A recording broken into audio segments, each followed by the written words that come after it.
right. Thank you very much, Melanie. Thank you all so much for being here today. It's wonderful to see you all. I think I just shared my screen, so hopefully you can see that.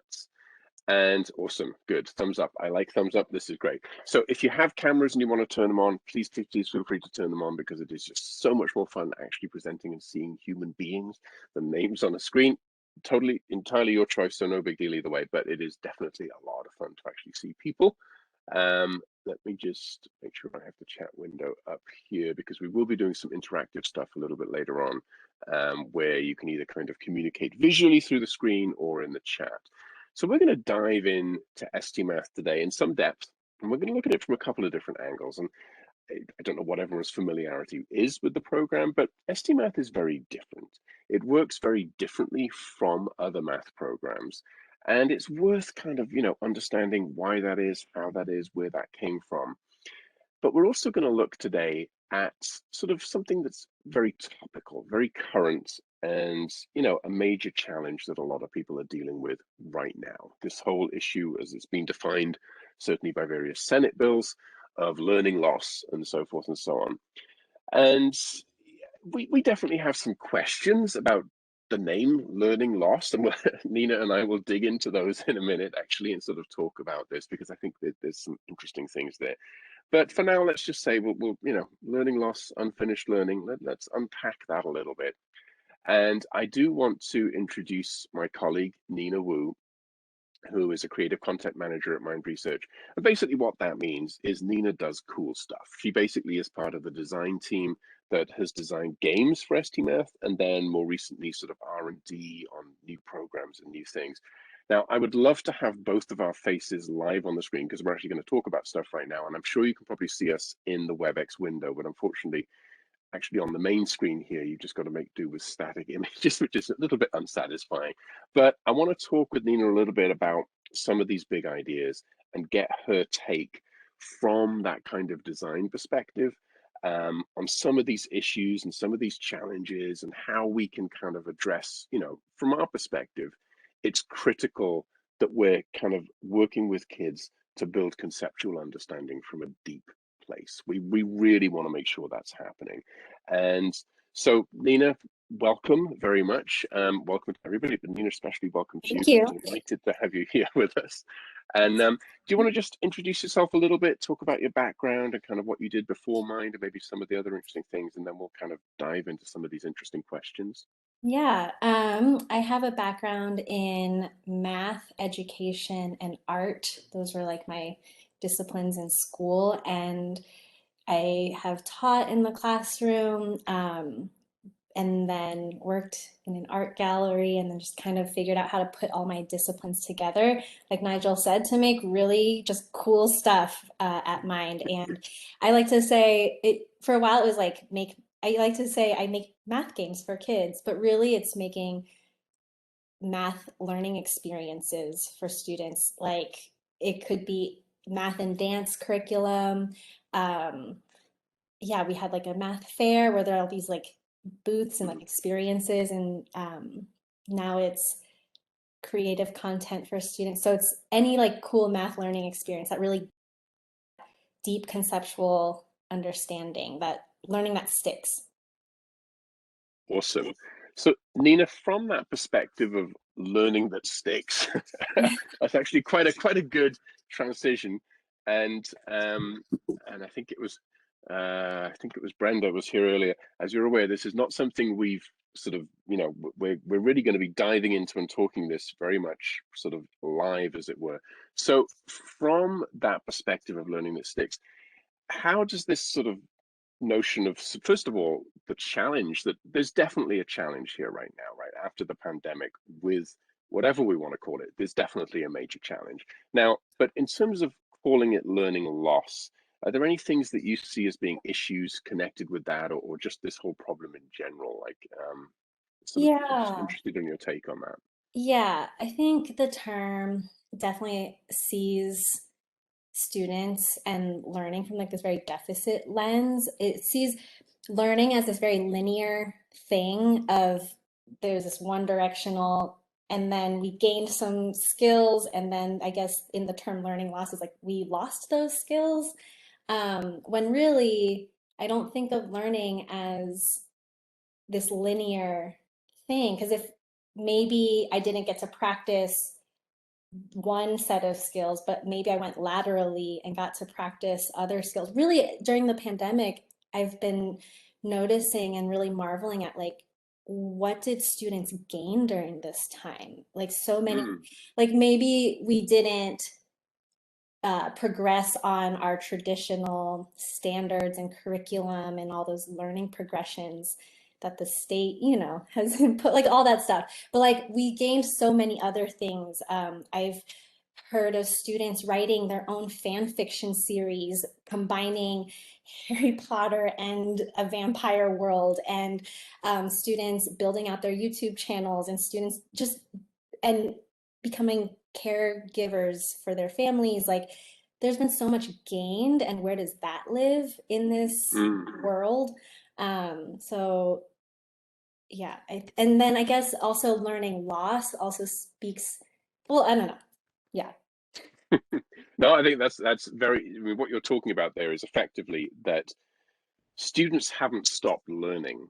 They just may not have had the time to learn the things that typically we might have wanted, we might have wanted them to steer them down this particular path, but they've been learning a lot of different things, right there. Certainly, I have two school-age children. I have a first grader and a fourth grader, and I've seen them learn all kinds of fascinating things over this last year, some of which has still been connected to sort of to the typical curriculum, some of which may be very different. My son has become incredibly good at Fortnite. I don't know whether that's a good thing or bad or Right. not, but he certainly has, right? Yeah, And because and I, and go on, no, I go on, think please. it's worth noting like all human, like as humans we're not these static beings that like if we're not being asked to learn this one thing we just kind of regress. Right, Like right, yeah. if we view humans and people as constantly learning on an evolutionary, like we're on this like lifelong journey of learning, like students are also there, right? Hmm. Like Absolutely. So just that's I think certainly one of the things we've been feeling, and I think in terms of you did reference this a little bit earlier. Um, typically we think of learning as this very linear path, and hence if we're then thinking like, okay, kids are maybe missing some of the things. First of all, I think learning loss is a big problem in terms of it implies to some extent that the learning happened and that somehow they lost it a little bit. And that would also imply that the amount that we need to do to fix it is like this much. Like they learned it, they got it all, they built it all, and they just lost a little bit on the top. And I don't think that accurately reflects what happened for most kids. Like you said, they learned some stuff, but maybe it was over here, maybe it was over there. But in terms of the math learning, there are schema that need to be built. And a lot of the time when we think of math as this sort of linear approach, we're really thinking about it in terms of skills. So when we assess through skills, diagnose through skills, and then try and remediate through skills, the chances are we're probably not really going to address these challenges that are going to be affecting a large number of students. And Nina, I just wanted to get your take a little bit on, because obviously we have actually worked together very closely for many years, maybe not so much the last year as we've been doing some different projects, but one of the things we've worked really closely on has been building learning objects. Like you said, they're not just games, they're learning objects that really focus on students building schema. And Mhm. one of the really fascinating things you brought up the other day when we were talking about this that I really caused me to think, because I was kind of making a misconception here myself, is I often think about, okay, kids have missed building the schema. They need to build this schema. Oh my God, we need to build it from scratch. And you kind of brought up a really good point where you said, kids already have a lot of schemas connected with some of the things that they need to learn. We just don't traditionally do a good job of bringing their schemas into the classroom. For example, with say fractions, you were looking at, ways of helping kids to connect ideas that they're familiar with those kind of schema building things. I don't know if you want to talk about that a little bit, because I thought that was it was a good point. You kind of called me out on it, and I was wrong, and he made me think a lot, which is great because, like you say, we are lifelong learners and we're always thinking and learning. So I just thought that would be a cool thing to get your take on a little bit. Yeah, I guess just to pick up where you uh, mentioned the idea of, it's not about losing a few skills and then Mm. remediating a few skills. Like I dropped a few crumbs and let me like fill Right. up my basket again.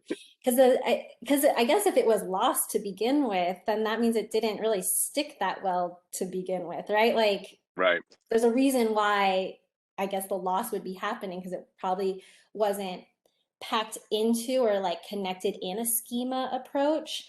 And so I think as curriculum designers or math educators, we could be doing, we should be utilizing where our students are, like where they come with so much. Yeah, like they have an Yeah. understanding of the world, they have their schemas being built in real time.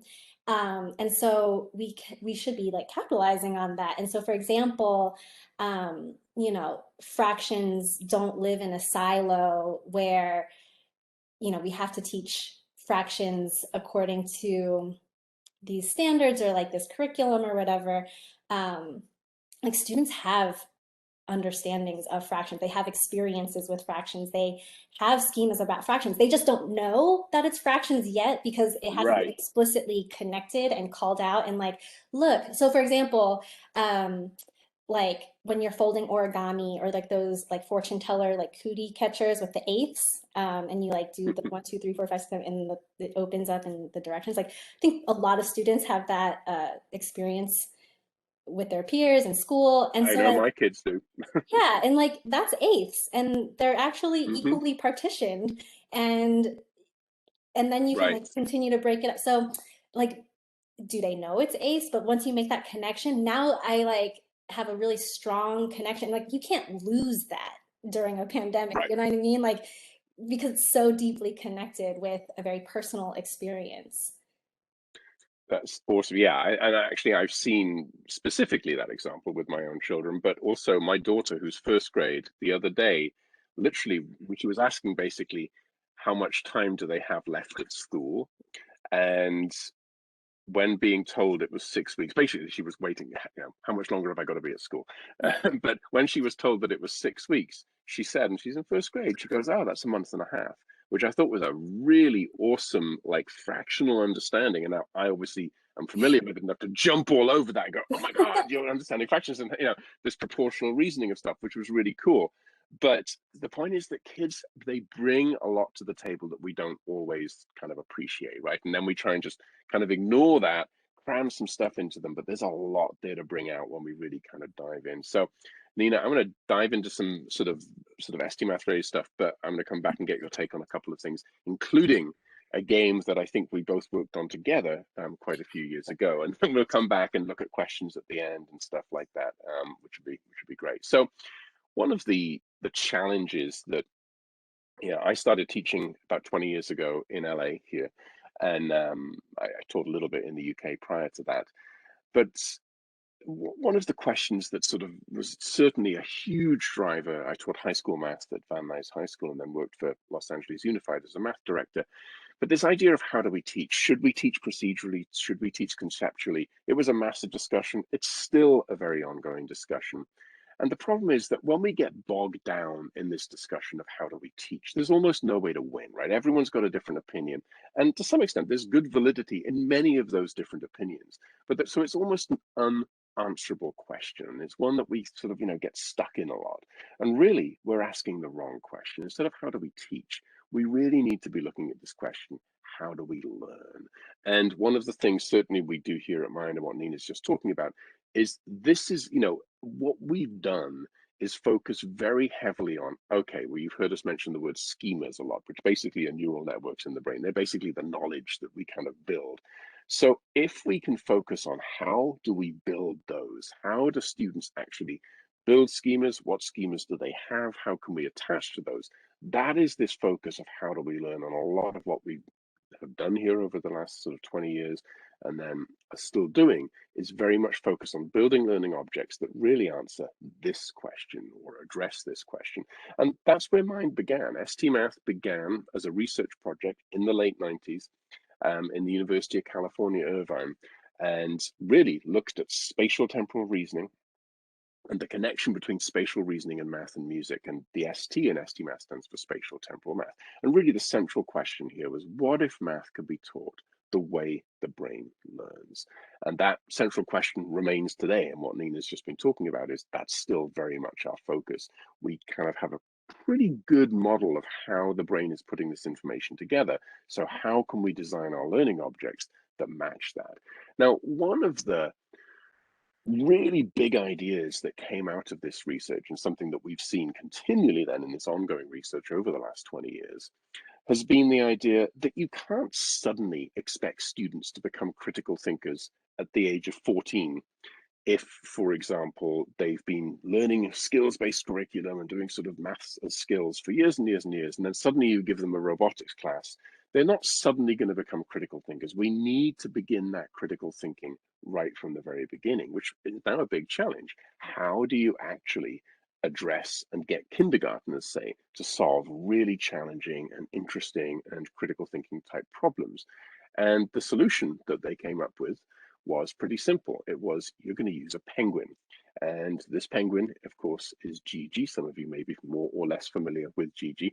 And in this particular game here, you can see as I click these buttons down here, Gigi kind of rotates in various directions. And if I get it to the point that Gigi is able to match orientations, Gigi crosses the screen. All right, so let's see if we can figure out this game. So here's a puzzle. You can see Gigi right now is kind of feet up, facing out of the screen, this type of thing. We need to figure out how we're going to rotate this little penguin to match this orientation. You can see here there are no written instructions on the screen. There are no verbal instructions. There's no button to click. There's no video to watch. All the information you need is here visually. These are the 6 different moves we can make. We can call them 1, 2, 3, 4, 5, and 6. If you want to turn cameras on and hold up fingers to me, that would be great, or you can put stuff in the chat.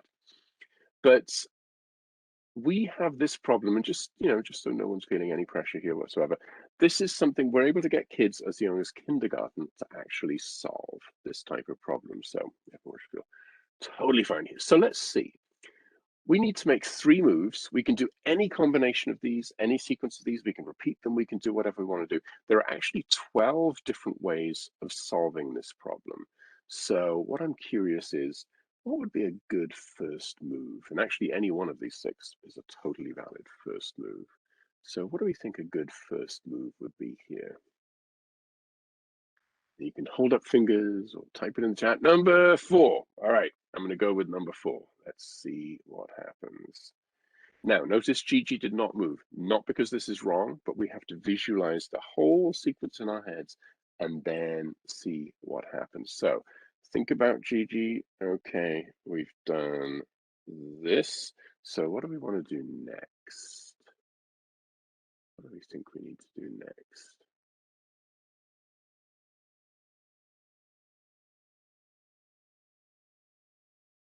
Made move number 4. Again, fingers are good. You can type in the chat. Any method of communication would be totally fine. Number 5. All right. I have to say, I've used this many, many times. I don't think I've ever seen this solution path before. So let me see. Is this okay? All right. 4, 5. So, okay, let's see. What do we want to do next? And if anyone's, we can. And being wrong here is totally fine. In fact, you're going to see that actually being wrong is a really important part of this process. All right, thank you, Mary. We're going to go with number 1. Let's just watch and see what happens. So the critical thing now is to pay real close attention as to how this animates out, because this is not going to tell us right or wrong. We're just going to see what happens with the moves that we put in. So number 4. Ooh. Okay, close. Definitely, hopefully we saw something there. I'm going to stick with move number 4. I think we can get there from here. I'm not totally convinced about the move that we put next. What do we think might be good next? This is a hard way of doing this. This is definitely, there are many ways of solving this puzzle. You guys have set off on an interesting journey and pathway. Number 2. All right, let's try this. Let's see. Boom. Boom. Okay. I think I could see something that could work there. Yes. Okay. All right. What would our final move be? 3. Okay. I see a 3. Is that a 3 or a 4 you were holding up there? Sorry. 4. Okay. Sorry. Just let's try it. Close. Man. Okay. All right. I'm not going to put anything in. As I'm just going to see it. We can get there from 4, but that is a hard way of doing this. I'm curious. Anybody got any different ways of doing this? Can we beat those kindergarten students? What do we think? 2. Okay, Suzanne, thank you. Let's start. Let's try number 2. Okay, where do we think we need to go next? 2, 3, 3. Okay, this is definitely the more traditional way of solving this problem, and this is a totally valid solution. Let's check and see, have we got those kindergarten students beat? Oh, yes, we do. All right, fantastic. Okay, cool. So what's interesting here, on the face of it, it sort of looks like, sort of fun, interesting game with a penguin. There is something very profound happening here from a neuroscience perspective. I first walked in and saw students playing these puzzles in a 6th grade classroom when I was math director of LAUSD. And I saw 42 kids in the computer lab engaged in this, playing different games. And at first, I, look at the screen, I see a penguin. I'm like, I was a high school math teacher, so I'm looking at this, penguin going, oh, it's a game with a penguin, whatever. But then I looked at what the kids were actually doing, and it blew my mind. I saw the level of critical thinking, of problem solving that was occurring, and it was really exciting to see that happening for 42 kids at the same time in a computer lab in this particular school in South Central LA. So what's happening here is something called the perception action cycle. And this is not a mind research thing. This is not an ST math thing. This is something that is a universal, sort of well understood piece of neuroscience. And very critically, it's something that all students can do. This is not something that only some kids can kind of activate this kind of brain type mechanism. This is something that all students can do. In fact, all mammals have the sort of the brain machinery to use the perception action cycle, and they do. This is how rats escape mazes and so forth and so on. They're able to figure stuff out and build maps of the world around them. So the perception action cycle basically works something like this. Anytime you're confronted with a problem, doesn't matter what that problem is. In this case, the problem is, how do we get this little penguin across the screen? We use what we call our existing schema. Whatever the existing ideas, the prior knowledge, the neural networks that you've got built, and you've heard Nina and I talk about this idea of schema, whatever we've got in there, it fires up and it makes a prediction. Here's what I think is going to solve the problem. We all did this. We had some ideas about what we thought was going to solve the problem. And we take an action. We put some moves into the game that we think are going to get, in this case, GG across the screen. The game then takes what we've got and it just animates it out without prejudice, doesn't tell you if you're right or wrong. You just see what happens. In this case, great, this was actually the sequence we used to solve the problem. And we see it, we perceive the outcome. And here's where it gets really fascinating from that neuroscience perspective. In the brain, there's a little piece called the hippocampus right in the middle. It's like two little seahorses, one on each side. And your prediction, the schema that fired up to make a prediction, is kind of held in the hippocampus. Here's what I think is going to happen. And now here comes your perception. Here's what I see happening. And in the hippocampus, those two things are compared. And in this case, they match. What you thought was going to happen matches what you see happening. So now the hippocampus sends a signal back to that schema. It says like, yeah, well done. And it rewards it, and it actually grows, reinforces, strengthens that schema. It becomes stronger. Literally, that neural network is made bigger. So the next time you're confronted by a similar problem, it's even more likely to fire up. So for example, to Nina's point, if students had some existing schema connected with fractions, and then they started solving some problems that sort of reinforced what they were doing, that schema would now become connected to this whole sort of math idea. But of course, we don't only learn things when we get things correct. So very critically, let's think about what happened when we were getting something wrong, because this is a really fundamentally important part of the learning process as well. So this time, a schema fires up, we take an action, we put some moves into the game. As you saw, the game just animates out whatever we put in it, and we just get to see how what we did tried to do it. In this case, it didn't work.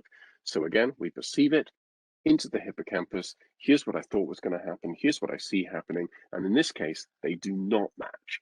So now, very different signal. So that schema is deprioritized, meaning it's much less likely to fire up in the future. So this is a good way of addressing misconceptions, for example, when students think, oh, this will work, and then suddenly it doesn't. They're like, oh, it didn't work. But very importantly, the hippocampus sends out a second sort of message to the brain, if you like. It sends out something called theta waves, which basically put the brain in kind of a learning state and basically tell the brain, you need to learn something new. And we've all had this moment anytime, in fact, we had it just now when we were trying to solve the problem. Anytime you think something's going to be, you make a prediction and it doesn't work the way you thought it was going to, you get this little moment of like, huh, this little spark of curiosity. That is theta waves coming from your hippocampus, basically telling your brain, you need to learn something new. And this is happening inside every single ST Math puzzle. And when we talk about the importance of building schema, the critical need for students to kind of build this understanding from the ground up. We build learning objects based upon this kind of principle, because this is really, this is something that all students can use as a learning mechanism to build their ideas. And the work of people like Joe Bowler, for example, where they talk about learning from mistakes, this is the fundamental learning, science, if you like, behind that idea. Another critical idea here is just how much of our human brain is devoted to our visual sense. Obviously not for everybody, but for most people, our visual sense is a really good way of getting information into the brain. Language is a very inefficient sort of mechanism to get information in during this perception action cycle. Language is a fantastic tool for deepening understanding. Once you have schema sort of half formed and developing in there, getting kids to talk about it and discuss what they're thinking is a brilliant way of extending that idea. But in this initial place of getting students to kind of bring information in here, language, our visual sense is really a big piece of it. So just getting to, we were talking earlier about one of the challenges of viewing math as a sort of series of skills. And it's something that we see a lot, where people kind of view what has to be taught in mathematics almost as just like a list of skills that need to be taught. And it's almost like, right, if we can just go through, if I can do all these skills, if I can teach the kids all these skills, great, they can do them. That means they have learned math. And unfortunately, of course, it's just nothing is further from the truth. Nina made a really good point when she sort of said, it wouldn't have been lost if the learning was sort of deeply attached. And this goes to the fact that so much of the time we teach things through this kind of skills-based lens that means it's not really deeply attached to anything. So we think of math as these skills, we teach to these skills, but of course they end up not being attached, and they go. And one of the reasons for that is, or the main reason for that, is this doesn't really bear any resemblance to how the brain actually stores mathematical ideas and information. The brain would take this and it would store it much more like this, where yes, you have these nodes, if you like, of the key ideas and so forth, but just as important as these nodes are the connections between them. It's no exaggeration to say that when we say someone has a good conceptual understanding of math, we literally mean that they have this connected web of ideas. They understand how all the things hang together. They don't just sort of know it as a series of disparate skills. They actually get how all this stuff hangs together. So this doesn't happen by accident. And with ST Math, we very intentionally design and build learning objects that are all about making sure that kids have those connections. We want to build this rich web of connections. So by K8, we want kids to be able to come through K8 with this sort of rich, deep understanding of how to do that. And of course, another critical piece for us is accessibility. We want all students to be able to enter into this. So I'm going to bring up another game. And this is a game that Nina and I worked on quite a few years ago. I'm not going to tell you what it's called right now because I want to ask some questions about this, but I'm just going to start playing it. And so here you can see we've got this little jelly sort of monster. It has an eye. There are some eyes in the sky. Looks like I can click on these. I see one eye on the monster. I'm gonna click on an eye in the sky and okay. All right, I gave the monster an eye and Gigi got across the screen. Okay, so I think I'm sort of getting the idea here. So now I see there's a mouth and some kind of tentacle-y thing or something. I can see that there's a mouth in the sky that's already clicked. I can't do that. So I guess for this monster, I need to give it another tentacle thing, right? So, okay, that seemed to work. Okay, very nice. And I'll play one more puzzle, then I've got a question. So now we can see, okay, we've got a monster. It's got an eye and a mouth. There are two mouths in the sky. Not quite sure what to do here. Click on an eye because I can see there's just one here. So let's see what happens. Ooh, there's a second monster behind, and that also needs an eye, I guess. So, okay, I guess this means there are two monsters. So we need two eyes. Let's see if that makes sense. Okay, that seems to be working. Okay, so the question I have is, what grade level do you think this game is from? And again, you can put it in the chat or you could hold up fingers. What grade level of kids do you think could answer this, could solve these problems, get engaged in this? And feel free, like I said, you can put stuff in the chat. I can actually see that, or hold up fingers, whatever you fancy. I guess K would be hard to hold up fingers for, but I'm sure we could figure something out. So whatever, what do we think? What grade level of kids could solve these problems? Any grades, starting at K, one-to-one correspondence. All right, fantastic. Thank you very much, Jenny. So now, in fact, actually, we have done some testing with this, and we were able to get kindergarten kids to actually solve these problems. And you're absolutely right. They were able to do that, but that actually isn't the grade that this is from. But let's take a little look and see what comes next. So, okay, so Gigi crossed the screen. Let's look at the next puzzle. So here we've got a monster. Now it has a mouth and two arms. And in the sky, I see two mouths. Can anybody tell me how many arms do you think we need to choose? Four. Fantastic. Thank you very much, Suzanne. And I think you are absolutely on the money. Oh, and again, you're absolutely on the money with my next question, which was, what mathematics is this? And in fact, you'll see you were totally right, because look, I was about to ask, what math is this? And you were totally right. It is ratios in sixth grade, because in fact, just a little bit down that same learning path, kids are confronted with this. And I think we'll talk a little bit more about this, but this is a key idea here.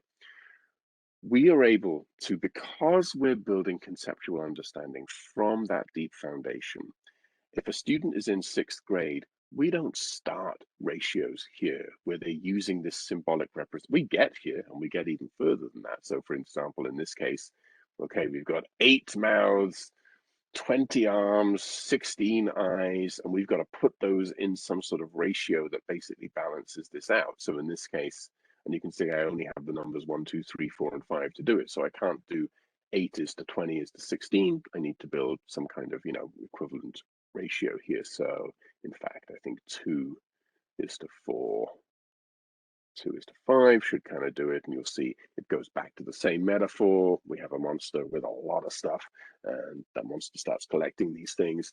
And it's a fun game. So you're absolutely right. This is sixth grade ratios. Now, the key idea here is, so for example, proportional reasoning in sixth grade, and what we were looking at was the games from here. For some reason, my button isn't working. And we started by looking at what was in level 1 of this. Now, just think about it. You were all absolutely correct when you said kindergarten students could solve this. And the big deal here is, if you have students who are working potentially significantly below grade level, or have learning loss, or have missed some stuff, or whatever it is, whatever that issue is, you do not need to put them grade levels back in order for them to be working at grade level. The key idea is we're able, through this sort of level structure, through starting everything visually, through removing that language at the beginning of any learning path, in fact, even removing the symbols at the beginning of any learning path, we are able to get kids working at grade level, solving those on grade level problems, but starting where we've basically scaffolded way down to the point where, yes, a kindergarten student could solve that. And then you saw we kind of moved through these. And in fact, The next puzzle we saw was from this here. You can see it says build a monster LI, language integration. For us, that means symbols. So now they have to write a ratio. And I just want to look, where does this, just this one objective end up as an example? So they, think about where it started.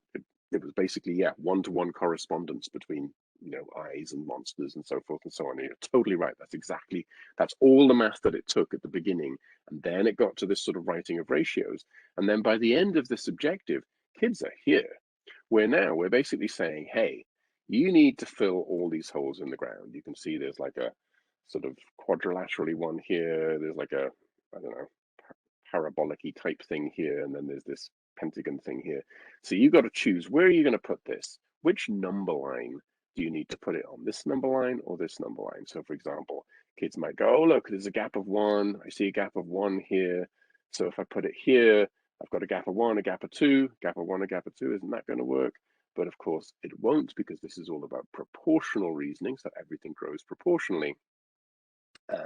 So of course, what we need to do is we need to use the other number line, and they need to basically have gotten to the point where they can build, oh, okay, 3 is to 6 is 2 is to 1. So what's that going to mean for 4? Okay, 12 is to 6 is to 3 is 4 is to 2 is to 1. So notice we end up in basically this Singapore math double number line place, right? But we, oops, except I just had a mouse moment and my mouse dropped the ball there. Here we go. Let's put this here and see. We have to have the satisfaction of actually watching Gigi cross the screen. It's very critical, I think. There we go. That's better. So notice we end up there, but we started in a place that was accessible for all students, and that's a big deal. And one of the very fascinating pieces of research, and we have obviously long history of doing all kinds of analyses from all kinds of different ways of data at vast scale, small scale. One of the pieces that's very interesting in recent times is we're looking at kind of, students who are assessed on an external assessment, in this case with iReady, to be at different sort of, this was actually an assessment on 4th grade students. So they're all in 4th grade, and some students are assessed at being on grade level, some are grade level behind, and so forth and so on. And we found, so for example, the on grade level students, they're all able to make progress through the ST Math objectives. So if they're on grade level, they're able to work their way through this schema building conceptual understanding approach. That's great. But what's cool is even kids who were a grade level behind on this assessment, they were also able to just perfectly fine work their way through this material. Yeah, they needed more time. They had to make more mistakes. They had to learn by doing, they had to observe, they had to do all that stuff. The perception action cycle really had to kick in a lot, but they were able to make progress. In fact, even kids who were 2 grade levels behind and even 3 grade levels behind were all able to make progress through the on grade level material. They just took more time. And that's a big idea, especially in this current context here, where, like Nina said, if learning isn't deep, it's easy for it to be lost because it doesn't get sticky. And what we're saying here is we are able to get kids to go through that stickiness, right? We're able to build that schema for them, helps them to connect to the schemas that they have, build these big ideas. And once you've got that stickiness in place, suddenly you can attach stuff to it. And that's really, in a nutshell, kind of what STMath does in a big way. All right, I want to take a little sideways angle here. And I'm just curious, I got a question. I've asked this many times and I've received a lot of different answers, and they are all good answers. There's no wrong answers here. What do you think the purpose is of academic discourse? Like, why is it a thing? What's good about it? Like, why do we think academic discourse is useful? What's it for in the math classroom specifically? What do we think?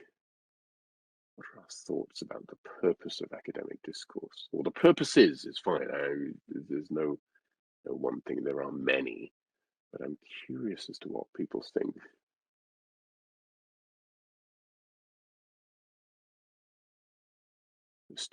Negotiate meaning. Elaine, I love that phrase. Different perspectives, attaching language to math. Absolutely. I'll give it a second. Make meaning. Ooh, love it, love it, love it. One is state something in your own words, not definitely not memory. Okay, all of these are fantastic. So this is great. I have to say, I have had sessions in the past, in the not too distant past, where literally every response from everybody attending has been that the only purpose they could see of academic discourse was to learn academic language. And while that definitely is a purpose of it, or it's useful to do, I love here that you've got make meaning, for example. That is precisely the real big deal here.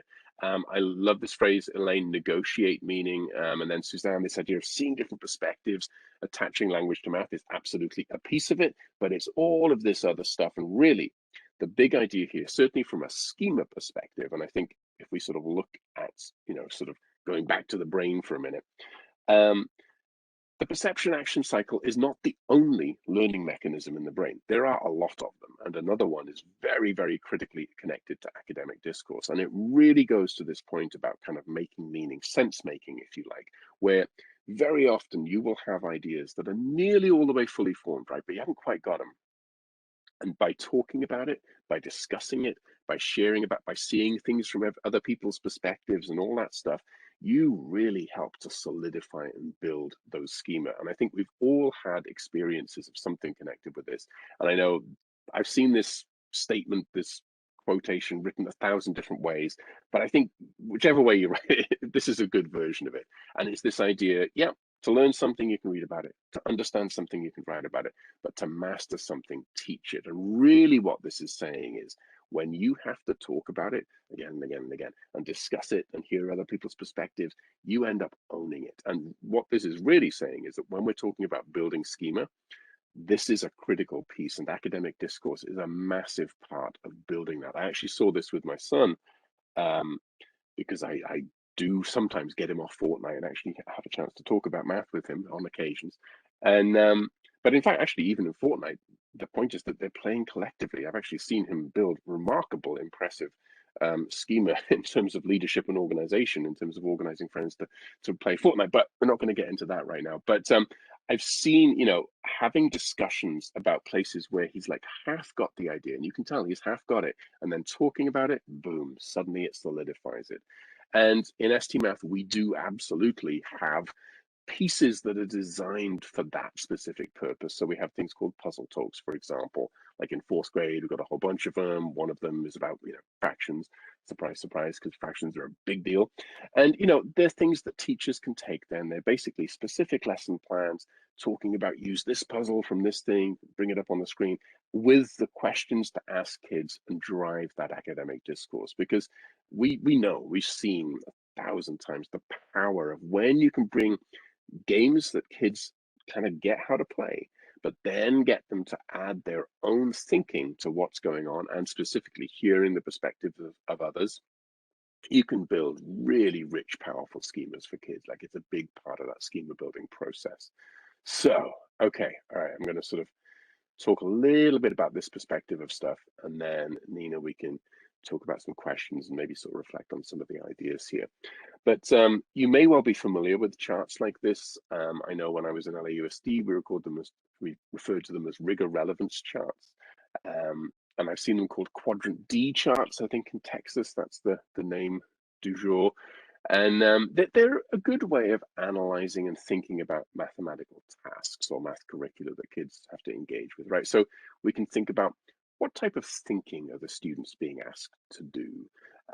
Is it basically regurgitation of knowledge, or are they being asked to do high level sort of, creative thinking or synthesizing ideas? Similarly, we can think about what type of sort of application of the math are they being really asked to do. And I don't mean real world. Real world sometimes can be a total misnomer for, it doesn't mean necessarily that it's a rich problem. It can be, but it doesn't have to be. Some of the richest problems in math are just pure mathematical speculation. Anyway, total different subject there. But again, are they basically just solving routine problems, or are kids being asked to solve non-routine problems, like figuring stuff out that you have not done before, which I know used to freak out my high school kids a lot when I would ask them that kind of stuff, and their parents. The whole topic of conversation there. But the implication here is pretty simple. We want students spending a significant amount of time up in this space, right? Using creative thinking to solve non-routine problems. It's critical. Unfortunately, for so many students, the vast majority of curriculum materials that are written, whether they're online, whether they're printed, whatever, they're basically skills based. They're diagnosing skills, assessing skills, trying to teach more skills. And if they're watching videos about stuff, it's really going to be a skills based sort of kind of idea. That's kind of what's happening here. And for many people, they don't even, they're not even aware that math is anything beyond this set of sort of stuff that falls very firmly in this quadrant. Um, but of course, this is where the excitement is. And certainly in this century, nobody is getting paid for being awesome at doing math procedures anymore. It's just not a thing that people, we need to have the facility to do that. But this is where, we need students to be. They need to be able to problem solve, use creative thinking to solve problems they haven't seen before. But it's hard. And So, one of the biggest Nigel, challenges, oh, yes, yeah, where I saw this kind of demonstrated when you were sharing the ratio monster and mm, the ornaments, the double number line problem, it's like yes, I could see, traditionally the way those ratios are taught is like, when you're given these numbers, like find a least common multiple, yes, greatest common factor, those kind of things, and like reduce the ratio, all that kind of stuff. And then like you just like do it and like fill in the tables or whatever. But the non-routine, the applying, I could see in the game that you shared, like there's like a little bit higher stakes offered in that game where it's like I have to apply, like do the ratio so I could fill in the holes on the ground. Um, and like that feels like that next step of applying. It's like a non-routine task. Like when was I ever asked to like stretch number lines to fill holes in right, and so I appreciate like how ST Math like offers these experiences to students. Like they're non-routine. Like I'm not gonna see that in the real world necessarily, but like in this task, like it's I don't know, there's like stakes to it where like there's a little bit of more motivation of like, oh, I want to just like solve this puzzle. Um, and I can like apply this idea of ratios in a non-routine way. And I have to be creative about it. I can try things out, right, make mistakes. safely. Yeah. Anyway. No, you're right. I love it. That's actually fantastic and a really good point. I was not making the connection to what I'd just spoken about, which is a really good thing to do. Thank you, because that's a really cool point. Um, that's a great example in that specific game sequence there. You're absolutely right. So often we end up saying to kids, okay, this is a more tricky thing. So the process that you use is this. And we tell them basically the procedure of how to do it. It's like, okay, find the common denominator, whatever, method or common factors. But here we're saying, and I think Suzanne, you mentioned this idea about when you have academic discourse, the potential is kids can see things from different perspectives. That's a big piece of learning how to solve non-routine problems, is when you start hearing those things from other kids' perspectives and you go, oh, they thought about it a different way. Whereas, of course, if you're constantly supplying the methods to kids, you're basically robbing them of that ability to actually sort of learn how to do that. And as Nina said, which I was completely ignoring. And you're absolutely right. This is what we do. We're able to basically give kids access to this space. And I think the real critical point here, without a language barrier, right? That's the big thing, because so often the only way we have of asking kids here these types of questions is basically word problems, which, even if English is not your first language, or sorry, even if English is your first language, word problems are tricky. Word problems are difficult. We have to have, classes on how to decipher word problems. And of course, if English is your second language, many kids never get the chance to even experience this type of thinking or demonstrate that they can do it. Now, when you're able to get kids from kindergarten upwards doing this type of thing, I was going to say routinely, but yeah, we get them to do non-routine thinking routinely. It really changes the way of yeah. And Elaine, that's a really really good point. That's exactly right. The old CST in California, I used to write test questions for God, what was the company? Was it ETS that did most of the, like back in the day, the state's different assessments. There were, and all the state's assessments pretty much, not all, there were a few that were a little different actually, but most of them were very firmly rooted in here, and the CST was no exception. Then obviously the SBAC, the idea is they're trying to ask questions here. So we need to get kids over here. The challenge then is how to do it. If most of the curriculum materials are here, or if the only way we have of building knowledge here is through word problems, that's a tricky thing. And that's one of the things we're able to do with STMath, is get kids into this space on a regular basis from the get-go. So, I guess in summary of this, it's like this is what we've always been trying to do in the past. And this is how so many programs still kind of approach it. This idea, we're going to assess your skills, we're going to remediate your skills. And it's just focusing on that skills-based sort of approach to learning, basically making you do it like a machine. What we really want, of course, is we want kids to understand it so they can build the machines. That's kind of really where we're going. And yes, all kids. All right. Before I ramble on too much longer, and Nina, thank you for breaking into my reverie there because I do have a capacity to talk a lot. I'm wondering if you've got any sort of reflections or thoughts on this kind of stuff, like the type you had, and if anybody else has any other questions or reflections and thoughts, totally fine. Put them in the chat, and we will happily sort of talk about them and get stuck into that type of stuff.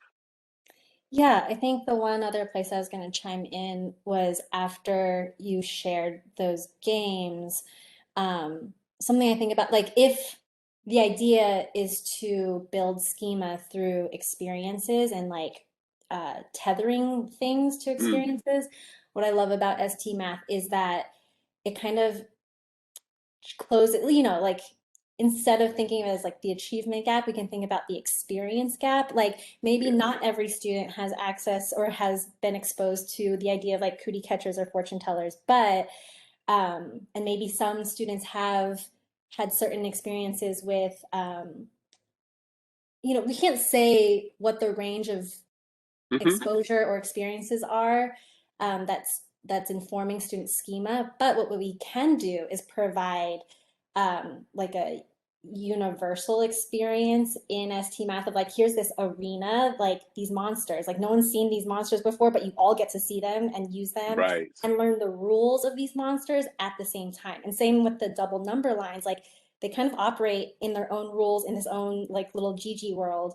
And given that like experience exposure, now you can like tie the math to that shared experience. So in that sense, I think of it as like closing the experience gap of like Mm, we can all speak to that because we've all seen it and it's invented, which is totally fine because then that's a novel situation so that when we do, come across our unique life experiences, I have practiced encountering novel experiences and problem solved through them because like ST Math has its own rules in the games and like I'm exposed to that practice, if that makes sense. it makes total sense. I think one of the interesting things, and I don't have it here actually, but we had a very fascinating study come out last year that talked, first of all, we see kids all the time. Students obviously don't know about the perception action cycle. It's not something that's top of the mind for them.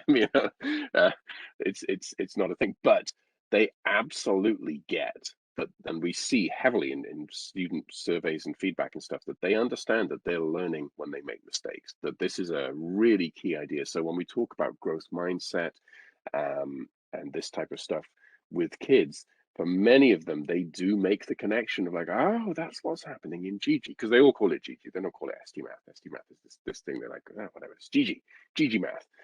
If not just Gigi, basically, that's pretty much how it goes. So they get that this is different. This is not something that's just trying to put information at them. And I think, this speaks to your point where this is a shared experience for them. We're all, for everybody, this is like, oh, this is a weird new thing. And we want that, oh, this is a weird new thing bit, right? Because that is that quadrant. That quadrant is basically, am I intrigued enough to put my mental energy into trying to figure out something weird that fits into this quadrant? That's the whole ball thing right there. And hence, obviously, also one of the reasons why GG is a cute penguin, because that really helps kids actually want to get GG across the screen. So this kind of desire of wanting to do that really helps them to be engaged in that process. And anyway, we had a fascinating study that came out last year that showed that students who played a lot of ST Math, and obviously in that they're experiencing a lot of that fourth quadrant action. They're basically solving problems that are non-routine. It's not boring, it's challenging, it's difficult, but they actually changed the way that they felt about math. From a technical point, we call it changed their self-efficacy of mathematics. Basically, it changed how much they believed in themselves as mathematicians. And this is a big deal because kids obviously are surrounded by messages of like, Math is for geeks. Math's this weird thing. Like it's not cool. I'm not a math person. You're not a math person. People like you are not math people. That type of stuff. Those messages are out there, and they, abound basically. And we found just from kids playing ST Math and significant amount of times of it, or significant amounts of time of it changed their relationship. They were like, oh yeah, math, my favorite subject. Yeah, I love math. I can do this. So the fact that we're able to provide, and I think this speaks to that whole sort of experience gap piece. We also see, and again, one of the reasons for going down to pre-K as we do, is that it is critical when we're talking about equity and reaching all students. We have to provide these students from these experiences from the beginning. And It's a key I think piece. I think on one hand, there's that expanding, yeah, and getting students to expand their notions of who they are in relationship to math and seeing themselves as um, like just as expanding their math identity. But on the other hand, I think we can also expand the notion of what math is and what math looks Mm, like. Like math is not just problems on a paper or right. written problems or fill in the blank and answer. You know, it doesn't live in these three spaces Mm, of, SBAC worksheets right. and textbooks and the classroom. Like if we can Yes. also expand, math also looks like matching the arm to the arm on the fruit monster or the ratio monster game. And math also is, origami, and it looks at these really non-routine, non-traditional ways. We can, and like, yeah, I think we can expand what math looks like, just like, and bring it closer to students. Like, you've been doing math this whole time. We're steeped in Yeah. it, but just Which, of making those course, explicit connections and calling. yeah, which is huge when it comes to, I mean, this is our mission statement, and it's very obviously easy sometimes to take mission statements and sort of feel like, oh, it's this banal sort of thing, but this isn't.